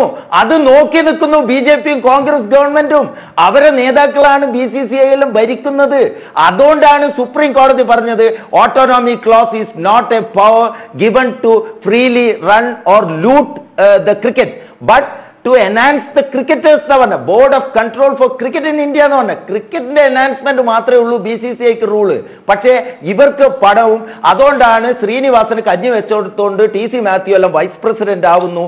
ഇവരെല്ലാം ഇപ്പോൾ നിയന്ത്രിക്കുന്നു ബിനാമിയായിട്ട്. അതുകൊണ്ടാണ് കുംബ്ലേനെ പുറത്താക്കാൻ ബോംബെ ലോബി കളിച്ച് രവിശാസ്ത്രീനെ കൊണ്ടുവന്ന് കോഹ്ലിനെ ഉപയോഗിച്ചിട്ട് COയെ നോക്കി നിൽക്കുന്നു. COന്റെ രാമേന്ദ്ര ഗുഹ പറയുന്നു ഇത് ശരിയല്ല, COയെ പോകുന്നത് മര്യാദയ്ക്ക് പോകുന്നില്ല. സുപ്രീം കോടതി ജഡ്ജ്മെന്റിനെ നോക്കാനാണ് COനെ ഏർപ്പെടുത്തിയത്. എന്തുകൊണ്ട് 8 മാസമായിട്ടും BCCI ഇപ്പവും ആ 4 ക്ലോസ് നമുക്ക് പറ്റൂല എന്ന് പറഞ്ഞിട്ട് SGM കൂടി പറഞ്ഞില്ലേ? അപ്പം തന്നെ അറസ്റ്റ് ചെയ്യണ്ടേ? കർണന്റെ പയ്യനെ പോയ പോലെ നോക്കി നിൽക്കുന്നു ഇന്ത്യയിൽ. എന്നിട്ട് വാതുവെപ്പ് ലീഗലൈസ് ചെയ്യാൻ വേണ്ടിയിട്ട് ഒത്താശ ചെയ്യുന്നു കേന്ദ്ര ഗവൺമെന്റ് വേണ്ടിയിട്ട്. രാജ്യരക്ഷ പറയുന്ന കേന്ദ്ര ഗവൺമെന്റ് ദാവൂദിന് വേണ്ടിയിട്ട് പറ്റി ലളിത് മോഡിനെ ചില സാഹചര്യങ്ങൾ കൂടി ഇവിടെ ഇല്ലേ? നമുക്കറിയാം, ഇവിടെ ശ്രീശാന്തിന്റെ കേസിൽ പോലും മക്കോക്ക ചുമത്തുന്ന അടക്കമുള്ള കാര്യങ്ങളിലേക്കൊക്കെ കടന്നിരുന്നു. ആ ഒരു സാഹചര്യത്തിലാണ് ഇത്രയും ഗൗരവതരമായ ഈ പറഞ്ഞ പോലെ ദാവൂദ് ഇബ്രാഹിമിന്റെ അടക്കം ഇന്റർനാഷണൽ ബന്ധങ്ങൾ അടക്കമൊക്കെ ഉള്ള ഈ ഒരു സംഭവത്തിൽ പോലും കോടതി അങ്ങനെ ചില നിലപാടുകൾ എടുക്കാതിരിക്കുന്നത്. അല്ല സൗമ്യ, ബെറ്റിംഗ് ലീഗലൈസ് ചെയ്യണമെന്നുള്ളതിനെ കുറിച്ചൊക്കെ അന്വേഷിച്ചത് വളരെ തികച്ചും അരാഷ്ട്രീയമായിട്ടുള്ള ഒരു എൻക്വയറിയാണ് നടന്നത്. അപ്പൊ അങ്ങനെ ഒരു റെക്കമെൻഡേഷൻ വന്നിട്ടുണ്ടെങ്കിൽ ദാവൂദ് ഇബ്രാഹിം അല്ലെങ്കിൽ തന്നെയും ഇന്ത്യയുടെ നിയമത്തിന്റെ പരിധിയിലല്ല. He's elsewhere. നമ്മുടെ നിയമം അയാളെ പ്രൊക്യൂർ ചെയ്യുന്നതിൽ, അയാളെ നിയമത്തിന്റെ മുമ്പിൽ കൊണ്ടുവരുന്നതിൽ ഇന്ത്യക്ക് ഇതുവരെ കഴിഞ്ഞിട്ടില്ല എന്നുള്ളൊരു യാഥാർത്ഥ്യം നാം മനസ്സിലാക്കേണ്ടതായിട്ടുണ്ട്. അപ്പൊ ദാവൂദ് ഇബ്രാഹിമിന് രാജ്യം ബോധപൂർവം ഒരു ലീനിയന്റ് ആയിട്ടുള്ള ട്രീറ്റ്മെന്റ് കൊടുക്കുകയും ബെറ്റിംഗ് ഇതിന്റെ അടിസ്ഥാനത്തിൽ ലീഗലൈസ് ചെയ്യാൻ ശ്രമിക്കുകയും അങ്ങനെയുള്ള ബന്ധങ്ങൾ നാം കാണുന്നത് എത്രത്തോളം ശരിയാണെന്നറിയില്ല. അപ്പോൾ ബെറ്റിംഗ് ലീഗലൈസ് ചെയ്യും എന്നുള്ളതിനെ കുറിച്ച് അന്വേഷിച്ചത് തികച്ചും അരാഷ്ട്രീയമായിട്ട് ഗെയിമിന്റെ ലോങ് ടേം ഇൻട്രസ്റ്റ്, ഞാനതിനെ വ്യക്തിപരമായി സപ്പോർട്ട് ചെയ്യുന്നില്ല, അതിന്റെ ലോങ് ടേം ഇൻട്രസ്റ്റും ഒക്കെ കണക്കിലെടുത്തുകൊണ്ട് പിന്നെ ഇത് റെഗുലേറ്റ് ചെയ്യുന്നതിൻ്റെയും കുറച്ച് പരിമിതികളൊക്കെ മനസ്സിലാക്കിക്കൊണ്ടാണ് അങ്ങനെ ഒരു റെക്കമെൻഡേഷൻ വന്നത്. അപ്പം ദാവൂദ് ഇബ്രാഹിം, ലളിത് മോദിയും ഒക്കെ ഇന്ത്യൻ നിയമത്തിന്റെ കരങ്ങൾ അതിന്റെ റീച്ചിന്റെ പുറത്ത് അവർ നിലനിൽക്കുന്നത് അതും ദൗർഭാഗ്യകരമാണ്. അതൊന്നും ബോധപൂർവം ഒരു സർക്കാർ സമയപരിമിതി കൊണ്ടാണ്. ശ്രീ ദേവദാസും ക്ഷമിക്കണം, ഒപ്പം തന്നെ ശ്രീ അഡ്വക്കേറ്റ് അഭിലാഷും സമയപരിമിതി കൊണ്ടാണ് ഇടപെടുന്നത്. വളരെ നന്ദി ചർച്ചയിൽ പങ്കുചേർന്ന് സംസാരിച്ച ശ്രീ അഭിലാഷ്, ഒപ്പം തന്നെ ശ്രീ ദേവദാസ്, ശ്രീ ആൻസർ എസ് രാജ്. ഹൈക്കോടതിയുടെ ഒരു അനുകൂല വിധി ഈ സംഭവത്തിൽ ശ്രീശാന്ത് വിഷയത്തിൽ ഉണ്ടായിട്ടുണ്ട്. കാരണം നിലവിലെ തെറ്റിന് ഇയാൾ ശിക്ഷ അനുഭവിച്ചിട്ടുണ്ട്, ആജീവനാന്ത വിലക്ക് നിലനിൽക്കില്ല എന്നതടക്കമുള്ള കാര്യങ്ങൾ പറഞ്ഞിട്ടുണ്ടെങ്കിലും എങ്ങനെയായിരിക്കും BCCI ഇനി ഈ വിഷയം കൈകാര്യം ചെയ്യുന്നത്? സ്വാഭാവികമായും സുപ്രീം കോടതിയെ സമീപിക്കാനുള്ള ഒരു സാഹചര്യം, കേസിനെ ഈ വിഷയത്തെ മറികടക്കാനുള്ള ഒരു സാഹചര്യം ഒക്കെ ഉണ്ടാകുമോ? കാരണം ഇതുവരെ BCCI എടുത്തിട്ടുള്ള നിലപാടുകൾ തന്നെയാണ് ഇവിടെ നിർണായകം. ആ ഒരു ആശങ്ക തന്നെയാണ് ചർച്ചയിൽ പങ്കുചേർന്ന് സംസാരിച്ച എല്ലാ അതിഥികളും പങ്കുവച്ചത്. എങ്കിലും പ്രതീക്ഷയോടെ നമ്മൾക്ക് കാത്തിരിക്കാം. ശ്രീശാന്ത് വീണ്ടും കളിക്കളത്തിലേക്ക് ഇറങ്ങും എന്ന് തന്നെ നമുക്ക് പ്രതീക്ഷിക്കാം.